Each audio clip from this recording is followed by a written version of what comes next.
ಅಮ್ಮ ಹೇಳಿದ್ದೆ ಸರಿ ಅನ್ಸುತ್ತೆ. ಅವ್ರ ಮನೆ ಬಿಟ್ಟು ಹೋಗಿದ್ದಾರೆ. ದೋಷ ಪರಿಹಾರಕ್ಕೆ ಅಂತ ಮಾಡ್ತಾ ಇದ್ದ ಪೂಜೆನೂ ಬಿಟ್ಟು ಹೋಗಿದ್ದಾರೆ ನೋಡಿ. ಏಯ್, ಸುಮ್ಮನೆ ನಿಂತ್ಕೋ, ಮಾತಾಡ್ಬೇಡ.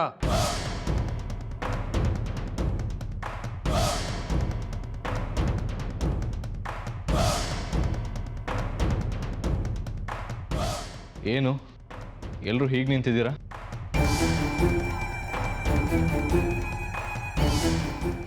ಆದಿ, ನಿರೋಷ, ಆರ್ತಿಯವರು ಯಾರೂ ಮನೇಲಿಲ್ಲ ಆರ್ಯ. ಎಲ್ಲರೂ ಬೆಳಿಗ್ಗೆನೆ ಮನೆ ಬಿಟ್ಟು ಹೋಗ್ಬಿಟ್ಟಿದ್ದಾರೆ. ಆರ್ಯ, ಪೂಜೆ ಮಾಡಿಸ್ಬೇಕು, ಅತ್ತೆ ಬೇರೆ ಕಾಣಿಸ್ತಿಲ್ಲ, ಏನು ಮಾಡಬೇಕು ಅಂತಲೇ ಗೊತ್ತಾಗ್ತಿಲ್ಲ. ಅವ್ರು ಬರಲ್ಲ ಬಿಡಿ.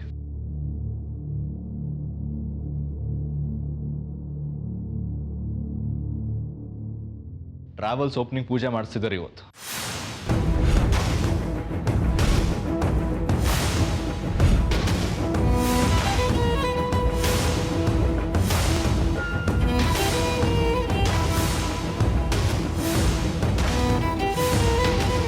ಪೂಜೆನಾ? ಮತ್ತು ಪುರೋಹಿತರು ಇವತ್ತಿಂದ ಆಷಾಢ ಅಂತ ಹೇಳಿದ್ರು. ಅವ್ರಿಗೆ ಹೇಳೋರು ಕೇಳೋರು ಯಾರೂ ಇಲ್ಲ. ಮನ್ಸು ತೋರ್ಸ್ದಂಗೆ ಬಾಣ್ಲಿ ಬಿಡಿ. ನೀವೆಲ್ಲ ಸುಮ್ಮನೆ ಟೈಮ್ ವೇಸ್ಟ್ ಮಾಡ್ತಿದ್ದೀರ ಅವ್ರು ಕಾಯ್ಕೊಂಡು.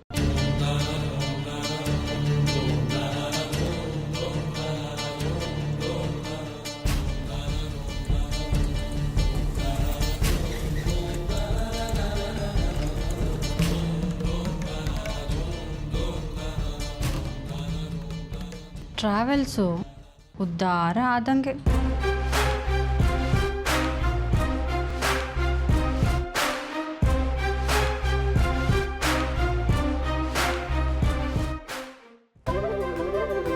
ಅಮ್ಮ, ನೀವೆಲ್ಲ ಇಳ್ಕೊಳ್ಳಿ, ನಾ ಹೋಗಿ ಬರ್ತೀನಿ.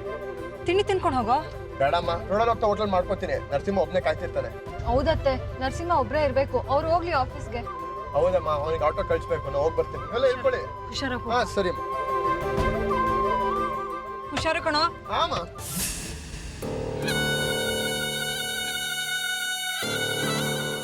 ಅಮ್ಮ, ಅಲ್ಲಿ ನೋಡಿ ಅವರೆಲ್ಲ ಬರ್ತಿದ್ದಾರೆ.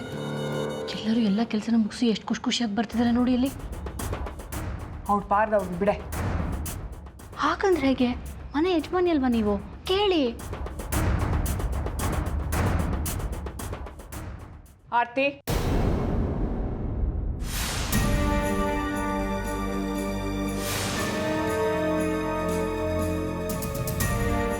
ಏನಮ್ಮ, ಮನೆಯಿಂದ ಹೊರಗಡೆ ಹೋಗ್ಬೇಕಾದ್ರೆ ಹೇಳಿ ಕೇಳಿ ಹೋಗ್ಬೇಕು ಅನ್ನೋ ಪರಿಜ್ಞಾನ ಇಲ್ವಾ ನಿನಗೆ? ಬಂದವ್ರು ಬಂದಾಗೆ ಓದೋರು ಹೋದಾಗೆ ಅನ್ನಕ್ಕೆ ಇದೇನು ಧರ್ಮಚಿತ್ರನ? ಅನಿವಾರ್ಯ ಇತ್ತು ಅಮ್ಮ. ಹೊರಗಡೆ ಹೋಗುವಾಗ ಎಲ್ಲಿಗೆ ಅಂತ ಕೇಳಬಾರ್ದು, ವಾಪಸ್ ಬಂದ್ಮೇಲೆ ಕೇಳ್ಬೋದಲ್ವಾ? ಕೇಳೋದಕ್ಕೂ ಮುಂಚೆ ಅವರಾಗೆ ಹೇಳಿದ್ರೆ ಒಳ್ಳೇದಪ್ಪ. ಕೆಲ್ಸಕ್ಕೆ ಬಾರ್ದೇ ಇದ್ದವರೆಲ್ಲ ಪ್ರಶ್ನೆ ಕೇಳೋ ಅಗತ್ಯ ಇಲ್ಲ. ಆ ಹಕ್ಕು ನಿನಗಿಲ್ಲ. ಕೆಲಸದವರು ಮನೇಲಿ ಕೆಲಸದವ್ರ ಥರ ಇದ್ರೆ ಒಳ್ಳೇದು. ಅಮ್ಮ, ಆದಿತ್ಯನ ಆಫೀಸ್ ಪೂಜೆಗೆ ಹೋಗಿದೆ. ಪುರೋಹಿತರು ಹೇಳಿದರು 6 ಗಂಟೆ ಒಳಗೆ ಪೂಜೆನ ಮುಗಿಸ್ಬೇಕು ಅಂತ, ಆಮೇಲೆ ಆಷಾಢ ಶುರುವಾಗುತ್ತೆ ಅಂತ. ಅದಕ್ಕೆ ಹೋಗಿದ್ವಿ. ಇವತ್ತಿಂದ ಒಂದು ಬಿಸ್ನೆಸ್ ಶುರು ಮಾಡ್ಬೋದು. ಅಲ್ಲಿಗೆ ಇಲ್ಲಿನ ಪೂಜೆಗಿಂತ ಅದೇ ಮುಖ್ಯ ಅಂತಲ್ವಾ? ಹಾಗಲ್ಲ ಕಣೋ. ಇನ್ನೇನಮ್ಮ, ಪರಿಹಾರದ ಪೂಜೆ ಅಂತ 48 ದಿನಗಳ ಕಾಲ ಸತತವಾಗಿ ನಡಿಬೇಕು ಅನ್ನೋದು ಗೊತ್ತಿಲ್ವಾ? ಒಂದು ದಿನ ನಿಂತರೂ ಮತ್ತೆ 48 ದಿನಗಳ ಕಾಲ ಮಾಡಬೇಕು ಪೂಜೆನ. 26 ದಿನ ಮಾಡಿದ ಪೂಜೆ ವ್ಯರ್ಥ ಆಯ್ತಲ್ಲ. ಅದರಿಂದ ಅವ್ರಿಗೆ ಏನಾಗಬೇಕಾಗಿದೆ ಅಜ್ಜಿ? ಪರಿಹಾರ ಪೂಜೆ ನಿಮ್ಮ ಮಗನ ದೋಷ ಪರಿಹಾರ ಆಗಲಿ ಅಂತ ಅದನ್ನ ಕಟ್ಕೊಂಡು ಅವ್ರಿಗೇನಾಗಬೇಕಾಗಿದೆ? ಅವ್ರಿಗೆ ತನ್ನ ಮಗನ ಆಫೀಸ್ ಓಪನಿಂಗ್ ಪೂಜೆ ಅದು ಮುಖ್ಯ. ಆರ್ಯ, ನೀನು ನನ್ನ ಮಗನೇ ಕಣೋ. ಅದು ನೆನಪಿದ್ಯಾ ಅನ್ನೋದೇ ಡೌಟ್ ನನಗೆ. ನಾನು ಬಿಡಿ, ಅಟ್ಲೀಸ್ಟ್ ಡ್ಯಾಡಿಗಾದರೂ ಇಷ್ಟು ಮಾಡಿಲ್ವಲ್ಲ ನೀವು? ಯಾಕೆ ಹೇಳಿ? ಯಾಕಂದ್ರೆ ನಿಮ್ಮ ಮುದ್ದಿನ ಮಗನಿಗೆ ಅವ್ರ ಅಪ್ಪ ಅಲ್ವಲ್ಲ, ಅದಕ್ಕೆ ಅಸಡ್ಡೆ ನಿಮಗೆ. ಆರ್ಯ ಪ್ಲೀಸ್. ಗೊತ್ತು ಬಿಡ್ರಿ.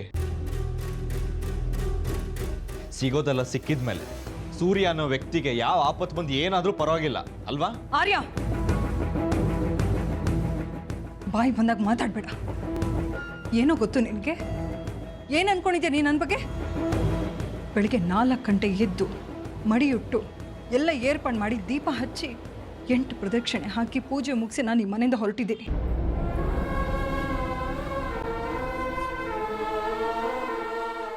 ಆದಿತ್ಯನ ಆಫೀಸ್ ಪೂಜೆ ಮಾಡೋದಕ್ಕಿಂತ ಮುಂಚೆ ನಾನು ಇಲ್ಲಿ ಮಾಡಬೇಕಾಗಿರೋ ಕರ್ತವ್ಯಗಳನ್ನ ಮುಗಿಸ್ಬಿಟ್ಟೆ ಹೋಗಿದ್ದೀನಿ. ಈಗ ಗೊತ್ತಾಯ್ತಾ ನಿನಗೆ ನನ್ನ ಪ್ರಿಫರೆನ್ಸ್ ಯಾರಿಗೆ ಅಂತ? ಆದಿತ್ಯನ ತಂದೆ ಸೂರ್ಯವರಲ್ಲ ಅಂತ, ಆದಿತ್ಯ ನಿನ್ನ ಅಣ್ಣ ಅಲ್ಲ ಅಂತ ನಿನ್ನ ತಲೆಯಲ್ಲಿದೆ. ಆ ಭಾವನೆ ನಿನಗಿದೆ, ನನಗಲ್ಲ. ಸುಮ್ಮನೆ ಯಾಕೋ ದೂಷಿಸ್ತೀಯ? ಅಮ್ಮ, 27 ದಿನದ ಪೂಜೆನೂ ಸಾಂಗವಾಗಿದೆ. ಇನ್ನು 21 ದಿನದ ಪೂಜೆನೂ ಸಾಂಗವಾಗಿಯೇ ನಡೆಯುತ್ತೆ.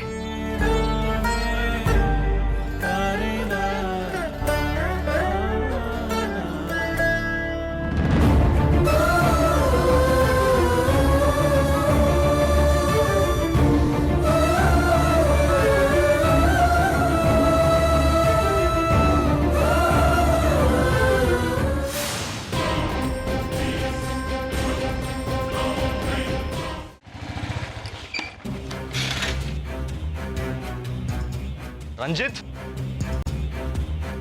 ರಂಜಿತ್, ಹಾಯ್ ಆರ್ಯ, ಬನ್ನಿ ಏನಾಯ್ತು? ಬನ್ನಿ, ವಿಷಯ ಆಗಿದೆ.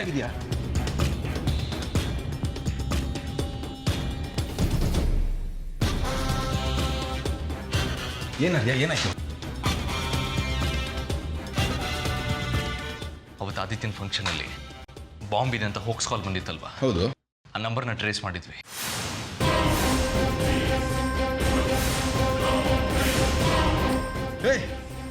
Very good.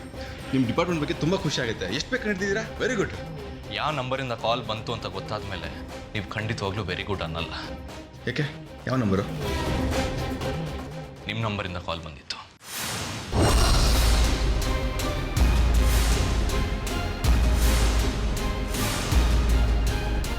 ವಾಟ್? ನನ್ನ ನಂಬರಿಂದ? 944602 ಇಂದನಾ? ಅಲ್ಲ, 910887 ಈ ನಂಬರ್ ಇತ್ತು. ಅದು ನನ್ನ ನಂಬರ್ ಅಲ್ವೇ ಅಲ್ಲ. ಗೊತ್ತು, ಆದರೆ ಸಿಮ್ ಕಾರ್ಡ್ ರಿಜಿಸ್ಟರ್ ಆಗಿರೋದು ನಿಮ್ಮ ಹೆಸರಲ್ಲಿ.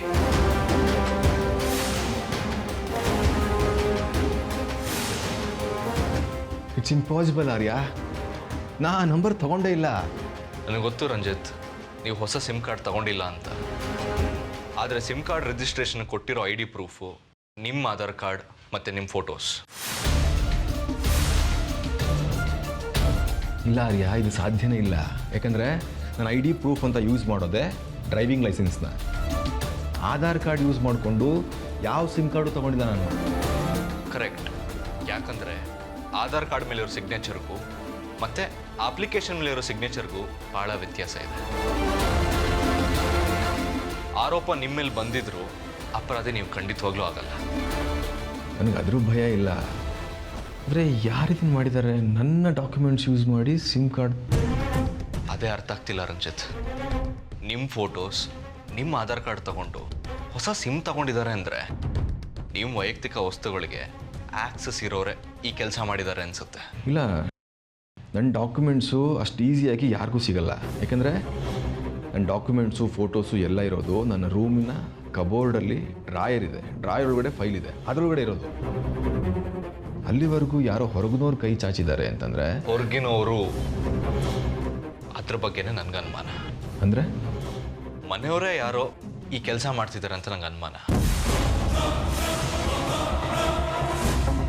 ಇಲ್ಲ ಅಂದರೆ ಅಲ್ಲಿವರೆಗೂ ಸುಲಭವಾಗಿ ಕೈ ಚಾಚೋದಕ್ಕಾಗಲ್ಲ. ಅದು ಒಬ್ಬ ಪೊಲೀಸ್ ಆಫೀಸರ್ ಮನೆಯಲ್ಲಿ. ಮನೆಯವರು ಅಂತಂದರೆ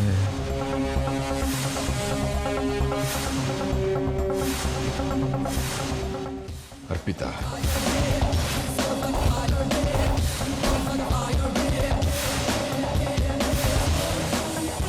ಅರ್ಪಿತಾ ಆಂಟಿ ಈ ಕೆಲಸ ಮಾಡೋದಕ್ಕೆ ಸಾಧ್ಯನೇ ಇಲ್ಲ. ಇದರಿಂದ ಅವ್ರಿಗೇನು ಲಾಭ? ಅವ್ರು ಯಾರು ಅಂತ ನಾನು ಕಂಡು ಹಿಡಿತೀನಿ. ಅಲ್ಲಿವರೆಗೂ ಮನೆಯವ್ರು ಯಾರಿಗೂ ಈ ವಿಷಯನ ತಿಳಿಸೋದಕ್ಕೆ ಹೋಗ್ಬೇಡಿ. ಹಾಗೆ ನೀವು ಸ್ವಲ್ಪ ಅಲರ್ಟ್ ಆಗಿರಿ. ಯಾಕಂದರೆ ಪೊಲೀಸ್ ಇನ್ವೆಸ್ಟಿಗೇಷನ್ ಅಂತ ಬಂದಾಗ ಮನೆಯವರು ಹೊರಗಿನವರು ಅಂತ ಯಾವ ವ್ಯತ್ಯಾಸನೂ ಇಲ್ಲ ನನಗೆ, ಇನ್ಕ್ಲೂಡಿಂಗ್ ಯು. ಖಂಡಿತ ಇದನ್ನು ಯಾರಿಗೂ ಹೇಳಲ್ಲ. ನಿನ್ನ ಕೆಲಸ ನೀನು ಮಾಡು ಆರ್ಯ.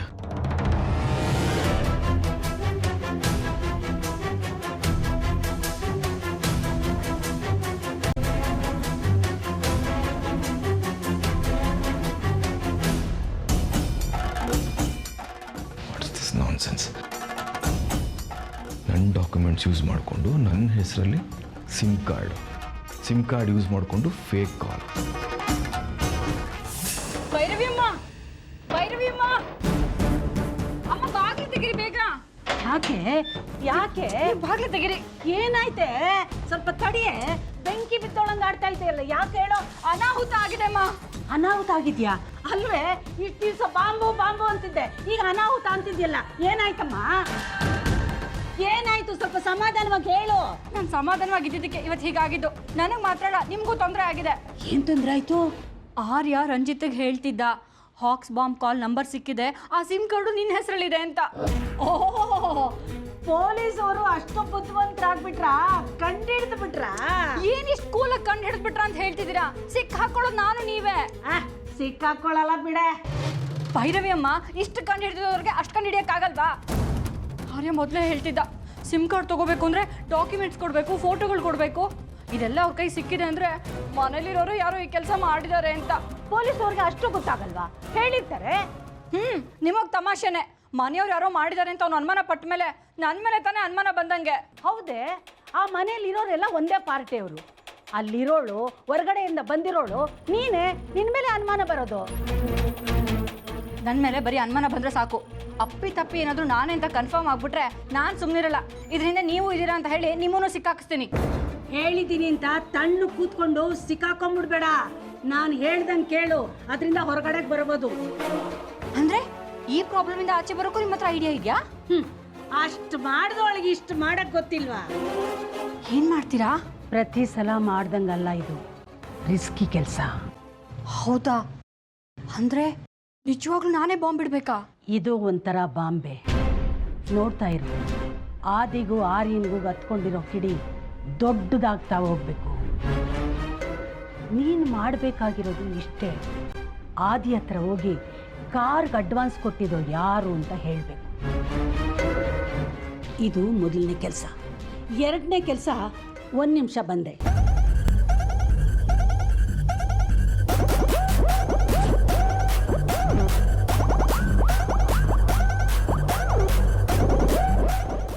ಇದು ನಾವು ಕಳ್ತನ ಮಾಡಿಸಿದ್ದು 10 ಲಕ್ಷ. ಹೌದು. ಈ ಬ್ಯಾಗ್ ತಗೊಂಡೋಗಿ ಆರ್ಯನ್ ರೂಮಲ್ಲಿ ನೀನು ಇಡಬೇಕು. ಇದು ನಿನ್ನ ಕೆಲಸ. ಓ, ಆರ್ಯನ್ ರೂಮಲ್ಲಿ ಇದನ್ನಿಟ್ಟು ಅವನಿಗೆ 10 ಲಕ್ಷ ಹೋಗ್ಬಿಡುತ್ತಾ? ಹೋಗ್ಬಿಡುತ್ತೆ. ಅದಕ್ಕೂ ಮುಂಚೆ ಆದಿ ತಲೆಯಲ್ಲಿ ತುಂಬು, ಕಳ್ತನ ಮಾಡಿಸಿದ್ದು ಆರ್ಯ ರಂಜಿತ್ ಅಂತ. ಬೇಕಾದ್ರೆ ಆರ್ಯನ್ ರೂಮಲ್ಲಿ ಚೆಕ್ ಮಾಡು, ಸಿಗುತ್ತೆ ಅಂತ ಹೇಳು. ಅಲ್ಲಿಗೆ ಹತ್ತಿರೋ ಕಿಡಿ ಉರಿದೋಗ್ಬಿಡುತ್ತೆ. ಆಯ್ತಾಯ್ತು, ಹಾಗೆ ಮಾಡ್ತೀನಿ. How nice. ನಾನು ಬರೋವಾಗ ಬಾಯಿಗೆ ಜೀವ ಬಂದಂಗೆ ಆಗೋಗಿತ್ತು. ಸತ್ಯ, ಹೀಗೆ ಬದುಕಿದೆ. ಸಾಕು, ಜಾಸ್ತಿ ಖುಷಿ ಪಡಬೇಡ. ಮೊದಲು ಈ ಕೆಲಸ ಮಾಡು. ಓಕೆ, ಬಾಯ್.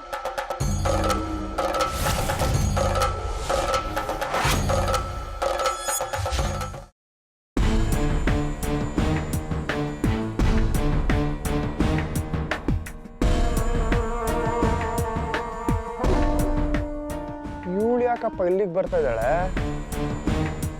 ಇವತ್ತಿನ್ನೇನು ಕಿರಿಕ್ ಕಾದಿದ್ಯೋ. ಈ ಮನೆಯವ್ರ ಸವಾಸನೆ ಸಾಕೋಗಿದೆ, ಒಬ್ರಿಗಿಂತ ಒಬ್ರು. ಈ ಅಮ್ಮ ಏನಾದ್ರು ಹೆಚ್ಚು ಕಮ್ಮಿ ಮಾತಾಡ್ಬೇಕಲ್ಲ, ಹಾಗೆ ಕಪ್ಪಲಕ್ಕ ಓಡಿಸ್ಬಿಡ್ಬೇಕು. ಸಾಕಾಗೋಗಿದೆ ಇವ್ರನ್ನೆಲ್ಲ ಸಹಿಸ್ಕೊಂಡು. ಯಾಕಾದಿ ನನ್ನ ನೋಡಿ ಆಶ್ಚರ್ಯ ಆಯ್ತಾ? ಸುಳ್ಳು ಯಾಕೆ ಹೇಳಿ, ಆಶ್ಚರ್ಯಕ್ಕಿಂತ ಹೆಚ್ಚಾಗಿ ಅಸಹ್ಯ ಆಯ್ತು. ಇಷ್ಟ ಆಗ್ಲಿಲ್ಲ. ಹಾಗಿದ್ರೆ ಈಗ ನನ್ನ ಒಳಗೆ ಕರಿಯಲ್ವಾ? ಕರೀದೇ ಇದ್ರೆ ಬರಲ್ವಾ? ಇಷ್ಟು ದೂರ ಬಂದಿದ್ದೀರಲ್ಲ. ಕರೀದೇ ಇದ್ರೂ ಬರೋ ಹಾಗಿದ್ದಿದ್ರೆ ನಾನು ಇನ್ನು ಆಫೀಸ್ ಓಪನಿಂಗ್ ಫಂಕ್ಷನಿಗೆ ಬರ್ತಿದ್ದೆ ಆದಿ. ಹೌದು, ನೀವೊಬ್ರು ಬಾಕಿ ಇದ್ರಿ, ಬರ್ಬೇಕಿತ್ತು. ನಿಮ್ ಮುದ್ದಿನ ಮಗ ಮಾಡಿದ ನಾಟಕ ನೋಡ್ಬೇಕಿತ್ತು. ಬಾಂಬು ಒಂದಿದ್ದೇನೋ, ದಾಂಧಲೆ ಮಾಡಿದ್ದೇನೋ, ಎಲ್ಲ ಹಾಳು ಮಾಡಿ ಹೋದ. ಕಣ್ ತುಂಬ ನೋಡ್ಬೇಕಿದ್ದೇನೋ ನೀವು. ನಾನು ನೋಡಿದಿದ್ರು ಖುಷಿ ಪಡ್ತಿರ್ಲಿಲ್ಲ ಆದಿ. ಯಾಕೆ? ನಿಮ್ಮ ಮುದ್ದಿನ ಮಗ ಅಲ್ವಾ? ನಿಮ್ಮ ಸಾಕು ಮಗ ಅಲ್ವಾ ಅವನು? ಹೌದು, ಸಾಕ್ ಮಗ, ನಾನು ಇಲ್ಲ ಅಂತ ಹೇಳ್ತಿಲ್ಲ. ಆದ್ರೆ ಅವನಿಗ ಮೊದ್ಲಿನ ಥರ ಇಲ್ಲ ಕಣೋ, ತುಂಬ ಬದಲಾಗಿದ್ದಾನೆ. ಅವನ ರೀತಿ ನಿಯಮ ಎಲ್ಲ ಚೇಂಜ್ ಆಗಿದೆ. ದೊಡ್ಡವನಾದ ನೋಡು, ಸಹಜ ಅಲ್ವಾ? ಹಕ್ಕಿಗಳೇ ಬಲ್ತ ಮೇಲೆ ಗೂಡು ಬಿಟ್ಟು ಆಚೆ ಹೋಗ್ತಾವಂತೆ. ಅದೆಲ್ಲ ಇರ್ಲಿ, ನೀವಾಗ ಯಾಕೆ ಬಂದಿರೋದು? ಒಂದ್ಸಲ ನೀನು ಆಫೀಸ್ ನೋಡ್ಕೊಂಡು ಹೋಗ್ಬೇಕು ಅನ್ನಿಸ್ತು, ಆಸೆಯಿಂದ ಬಂದೆ. ಡೋಂಟ್ ವರಿ, ನಾನು ನಿಂಗೆ ಯಾವ ತೊಂದರೆನೂ ಕೊಡಲ್ಲ. ಯಾರು ತೊಂದರೆ ಕೊಡೋದಕ್ಕೂ ಆಗಲ್ಲ. ಸರಿ, ಸಂತೋಷ, ಚೆನ್ನಾಗಿರು. ಹೀಗೆ ಪ್ರತಿ ಹೆಜ್ಜೆ ನಿನ್ನ ಮೇಲೆ ಬರಬೇಕು, ಅದೇ ನನ್ನ ಆಸೆ. ನೀನು ಯಾವ ಕೆಲಸಕ್ಕೂ ಯಾವ ಅಡ್ಡಿ ಆತಂಕಗಳು ಬರಬಾರ್ದು ಕಣ. ಬರಲ್ಲ, ಶುರು ಮಾಡಾಗಿದೆ. ಇನ್ನೇನಿದ್ರು ಹೋರಾಟ ಮಾಡೋದೆ. ಏನೋ ನನ್ನ ಕೈಲಾಗಿದ್ದೊಂದು ಚಿಕ್ಕ ಸಹಾಯ ಮಾಡಿದೆ, ಮನ್ಸಿಗೆ ಸಮಾಧಾನ, ಸಾರ್ಥಕ ಅನ್ನಿಸ್ತು. ಬರ್ತೀನಪ್ಪ. ಒಂದು ನಿಮಿಷ, ಏನ್ ನೀವು ಮಾಡಿರೋದು? ಏನ್ ಸಾರ್ಥಕ ಅನ್ಸಿರೋದು? ನೋ, ನಾನು ಮಾಡಿರೋ ಕೆಲಸ ನಿನಗೆ ಗೊತ್ತಾಗೋದು ಬೇಡ. ಗೊತ್ತಾದರೆ ಮಾಡಿರೋದಕ್ಕೆ ಸಾರ್ಥಕತೆ ಇರಲ್ಲ. ರೀ, ಈ ರೀತಿ ಅಗ್ಗೋಡೆ ಮೇಲೆ ದೀಪ ಇಟ್ಟು ಹೋಗಂಗಿಲ್ಲ. ಅದೇನು ಅಂತ ಹೇಳಿ.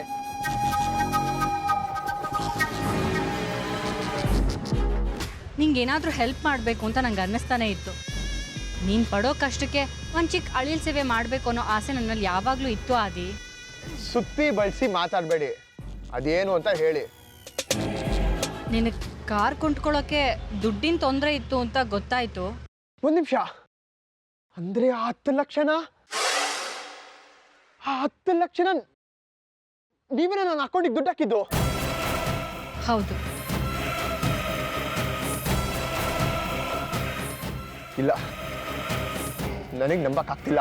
ನಿನ್ನನ್ನು ನಂಬಿಸ್ಲೇಬೇಕು ಅನ್ನೋ ಹಠ ನನಗೂ ಏನಿಲ್ಲ. ನಾನು ಒಂದು ಥಿಯರಿನ ನಂಬಿರೋಳು, ಬಲಗೈಲಿ ಮಾಡಿರೋ ಹೆಲ್ಪನ್ನು ಎಡಗೈಗೆ ಗೊತ್ತಾಗಬಾರ್ದು ಅಂತ. ಹಾಗಾಗಿ ನಾನು ನಿಂಗೆ ಹೆಲ್ಪ್ ಮಾಡಿದೆ ಅಂತ ಹೇಳ್ಕೊಳ್ಳೋಕೆ ನಂಗೆ ಇಷ್ಟ ಇಲ್ಲ. ಇಷ್ಟ್ರ ಮೇಲೂ ನಿನಗೆ ಸಾಕ್ಷಿ ಬೇಕೇ ಬೇಕು ಅನ್ನೋದಾದರೆ ಇದರಲ್ಲಿದೆ, ನೋಡ್ಕೊ.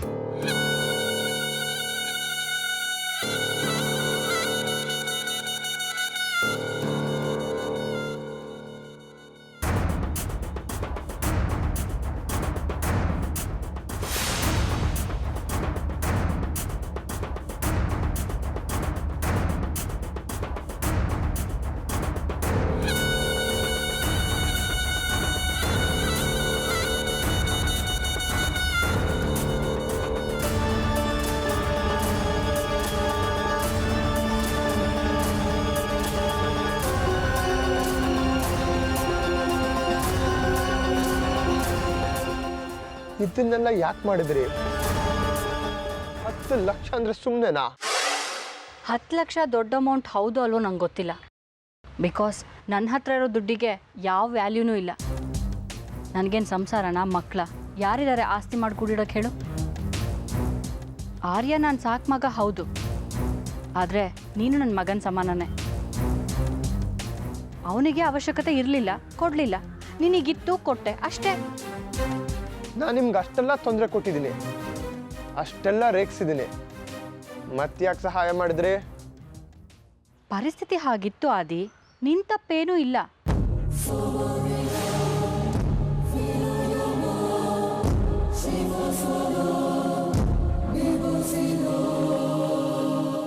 ಥ್ಯಾಂಕ್ಸ್. ನಿಮ್ಮ 10 ಲಕ್ಷನ ನಿಮಗೆ ವಾಪಸ್ ಕೊಡ್ತೀನಿ.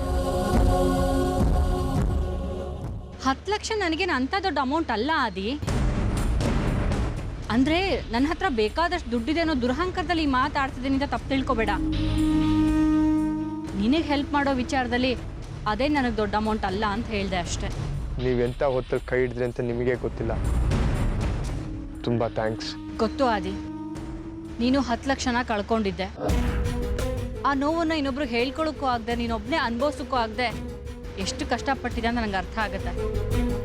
ಅದನ್ನು ನೋಡಿನೇ ನಾನು ನಿನಗೆ ಸಹಾಯ ಮಾಡೋಕೆ ಬಂದಿದ್ದು. ಮಾಡಿದ್ರಿ, ಆದರೆ ಹೇಗೆ ಮಾಡಿದ್ರಿ? ಹೆಸರೇ ಹೇಳ್ದಾಗ ಮಾಡಿದ್ರಿ. ಯಾರು ಕೊಟ್ಟರು ಅಂತ ಗೊತ್ತಿಲ್ಲ, ಹೇಗೆ ಕೊಟ್ಟರು ಅಂತ ಗೊತ್ತಿಲ್ಲ. ಯಾಕೆ ಈ ರೀತಿ ಮಾಡಿದ್ರಿ? ನೀನು ಹಣ ಕಳ್ಕೊಂಡ ತಕ್ಷಣ ನನಗೆ ಗೊತ್ತಾಯ್ತು ಆದಿ, ಅಷ್ಟೇ ಅಲ್ಲ ಅದು ಹೇಗೆ ಕಳೆದೋಯ್ತು, ಯಾರು ಕದ್ದಿದ್ದು ಅಂತಲೂ ನಂಗೆ ಚೆನ್ನಾಗಿ ಗೊತ್ತು.